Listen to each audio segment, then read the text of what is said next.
తాను చిరిగిన బట్టలు వేసుకొని మంచి బట్టలు కొంటాడు రా నాన్న.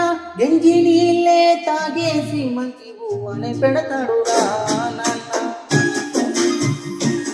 నా చిన్నతనము